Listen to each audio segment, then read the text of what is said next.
Motorola ने 2026 में एक के बाद एक ऐसे स्मार्टफोन लॉन्च किए हैं जो बड़े बड़े ब्रांड्स की नींद उड़ा रहे हैं। चाहे आपका बजट 15,000 हो, चाहे आपका बजट 80,000 हो, मोटोरोला के पास हर एक ना एक किसी के लिए कुछ ना कुछ विनर्स ज़रूर है ऑप्शंस में।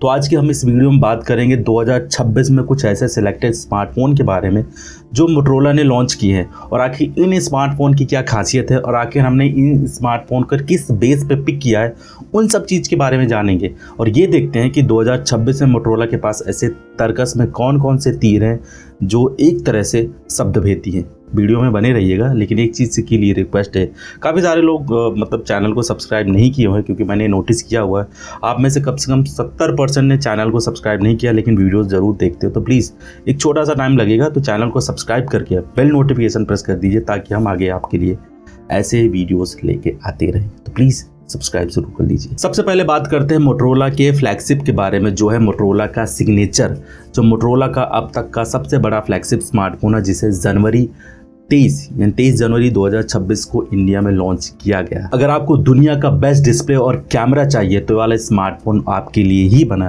क्योंकि स्नैपड्रैगन 8 Gen 5 प्रोसेसर इस वाले स्मार्टफोन में दिया गया, जो अब तक का सबसे पावरफुल प्रोसेसर है। इसके साथ ही इस वाले स्मार्टफोन में एक 6.8 इंच की एक्सट्रीम एमोलेड वाली स्क्रीन दी गई है, जो 165 रिफ्रेश रेट और 6200 निट्स की पीक ब्राइटनेस के साथ आती है, जिसका सीधा सीधा मतलब है कि अगर एक्सट्रीम धूप यानी कड़ी धूप में भी आपको स्क्रीन साफ दिखाई देगी। कैमरा के मामले इसमें चारों ही सेंसर 50 मेगापिक्सल के दिए हुए, जिसमें मेन सेंसर सोनी का LYT-818 प्रो सेंसर दिया गया है, जो 8K डॉल्बी विजन रिकॉर्डिंग को सपोर्ट करता है। बाकी दूसरा सेंसर इसमें एक 3.5x का ऑप्टिकल जूम वाला पेरिस्कोप सेंसर भी दिया गया है। यानी ये कहा जाए कि कैमरा के मामले में ये वाला स्मार्टफोन बेस्ट सेगमेंट में लॉन्च किया गया है। हालांकि इसकी प्राइस भी थोड़ी सी प्रीमियम है, जो आपको इंटरनेट पे मिल जाएगी मतलब इंटरनेट पे नहीं मिलेगी, लेकिन इस टाइम पे जो सेल वोल चल रही है तो शायद हो सकता है आपको कुछ बैंक डिस्काउंट के साथ आपको एग्जैक्ट थोड़े से प्राइसेस में देखने को मिल जाए। साथ ही इस वाले स्मार्टफोन में 5200 mAh की एक सिलिकॉन कार्बन वाली बैटरी दी गई, जो 90 वाट की फास्ट चार्जिंग सपोर्ट और 50 वाट की वायरलेस चार्जिंग सपोर्ट के साथ आती है। तो मोटोरोला की तरफ से जनवरी 2026 में लॉन्च किया गया सबसे बड़ा फ्लैगशिप स्मार्टफोन है, जिसमें कैमरा में और डिस्प्ले में काफ़ी ज़्यादा फोकस किया गया। हालांकि बैटरी के मामले में थोड़ा सा मैं डाउनग्रेड देख सकता हूँ, क्योंकि आज की इस सेगमेंट में मतलब जिस हिसाब से आज की टेक्नोलॉजी चल रही है सिलिकॉन कार्बन वाली, उसमें हमें बड़ी बड़ी बैटरी देखने को मिली, जिसमें 7000, 8000, 9000 तक की बैटरी देखने को मिल जाएगी। तो हो सकता है कि उस फील्ड या फिर उस कंपटीशन में ये वाला स्मार्टफोन थोड़ा सा अपने आप को डाउनग्रेड समझे, यानी बैटरीज के मामले। बाकी ओवरऑल दुनिया का बेस्ट डिस्प्ले और बेस्ट कैमरा सिस्टम इस वाले स्मार्टफोन में दिया गया है। लेकिन अगर आप वीवो से कंपेयर करोगे तो उतना ज़्यादा परफेक्ट नहीं आएगा, क्योंकि वीवो का जो अभी फ़ोन लॉन्च हुआ है X300 अल्ट्रा, वो 1.5 लाख का है, 1,70,000 के आसपास लॉन्च हुआ, तो उसका उसके मुकाबले वाला स्मार्टफोन नहीं है। लेकिन फिर भी अपने प्राइस सेगमेंट में इसमें बेस्ट कैमरा दिया गया है। इसके बाद आता है मोटोरोला की तरफ से आने वाला मोटोरोला एज 17 प्रो। ये बेहतरीन ऑलराउंडर स्मार्टफोन है, जो बेसिकली मोटोरोला की तरफ से लॉन्च हुआ है और ये 22 अप्रैल 2026 को लॉन्च किया गया था। अगर कम पैसों में फ्लैगशिप वाली पावर चाहिए तो ये वाले स्मार्टफोन आपके लिए बना है, क्योंकि इसमें मीडियाटेक का तरफ से आने वाला डायमेंसिटी 8500 एक्सट्रीम वाला प्रोसेसर दिया गया, जो गेमिंग सेगमेंट के लिए बेहतरीन बताया जा रहा है। इसमें आप बहुत ही तगड़ी गेमिंग वगैरह कर सकते हो, क्योंकि उस हिसाब से इस वाले स्मार्टफोन का प्रोसेसर कैपेबल है। इस वाले स्मार्टफोन की सबसे बड़ी ताकत है इसकी बैटरी, क्योंकि इसमें 6500 mAh की सिलिकॉन कार्बन वाली बैटरी दी गई, जो 90 वाट की फास्ट चार्जिंग सपोर्ट करती है। इसके साथ ही इस वाले स्मार्टफोन में एक 6.8 इंच का 1.5 के रेजोल्यूशन वाला एमोलेड वाला पैनल दिया गया है। इस वाले स्मार्टफोन में भी हमें 5200 निट्स की पीक ब्राइटनेस का सपोर्ट देखने को मिलता है। कैमरा डिपार्टमेंट में इसमें हमें 50 मेगापिक्सल का सोनी LYT-710 वाला प्रोसेसर, 710 वाला लेंस सेंसर, और इसके साथ ही 50 मेगापिक्सल का इसमें सेल्फी कैमरा भी देखने को मिलता है। इसके साथ इस वाले स्मार्टफोन में IP69 की रेटिंग दी गई है, जिसका मतलब ये है कि पानी के तेज प्रेशर को भी आसानी से झेल सकता है। तो ये बेसिकली ये वाले स्मार्टफोन उन यूज़र्स को ज़्यादा टारगेट करता है जो फ्लैगशिप किलर वाले स्मार्टफोन ढूंढ रहे हैं, मतलब उनके हाथ में एक ऐसा फ़ोन लग जाए जो पावरफुल भी हो और उसकी जो प्राइस हो वो थोड़ी सी कम बजट में, मतलब बजट में प्राइस देगी, यानी 30 से 35,000 के आसपास का वाला स्मार्टफोन मिल जाए, जिसमें गेमिंग भी हो जाए, डिस्प्ले भी अच्छी देखने को मिले और साथ के साथ कैमरा भी थोड़ा सा अच्छा हो। इसके साथ ही इस वाले स्मार्टफोन में कुछ फ्लैगशिप वाले स्पेसिफिकेशंस हो जो ये बेसिकली फ्लैगशिप किलर वाले यूजर्स को टारगेट करे। तो मेरे नज़र पे ये मोटोरोला की तरफ से आने वाला एक ऑलराउंडर फ्लैगशिप स्मार्टफोन है जो बेसिकली इस कैटेगरी में लिस्टेड है। फ्लिप फोन्स के दीवानों के लिए नया मोटोरोला का Razr 70 अल्ट्रा जो फोल्डेबल और स्टाइल का किंग बन के सामने है, जिसे 29 अप्रैल 2026 को लॉन्च किया गया, यानी अभी एक हफ्ते पहले। इस वाले स्मार्टफोन में स्नैपड्रैगन 8 Elite वाला प्रोसेसर दिया गया जो फोल्डेबल सेगमेंट में सबसे पावरफुल प्रोसेसर बताया जा रहा है।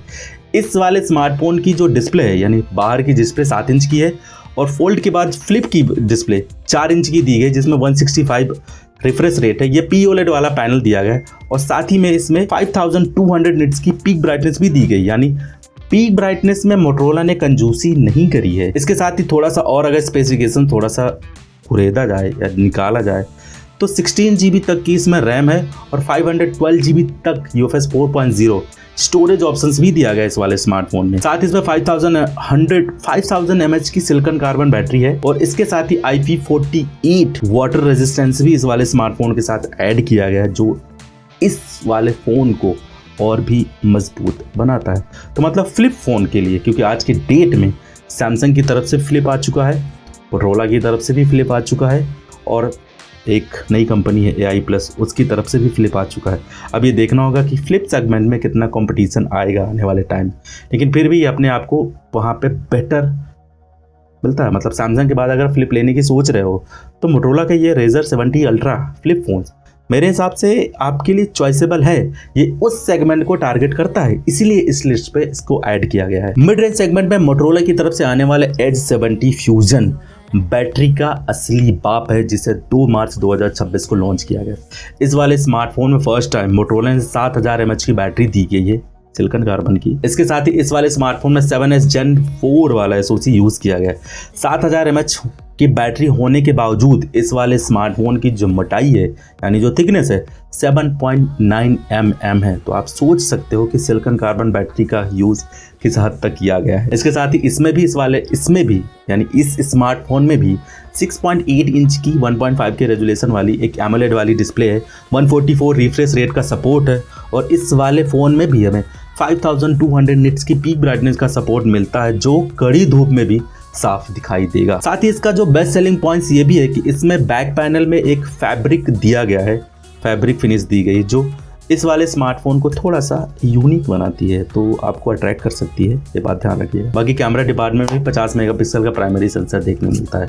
क्रिएटिव यूजर्स के लिए मोटोरोला ने थोड़ा सा ध्यान रखा है और एक स्मार्टफोन मोटोरोला की तरफ से आने वाला मोटोरोला मोटो G स्टाइलस लॉन्च किया गया है, वो भी अप्रैल 2026 में लॉन्च हुआ था।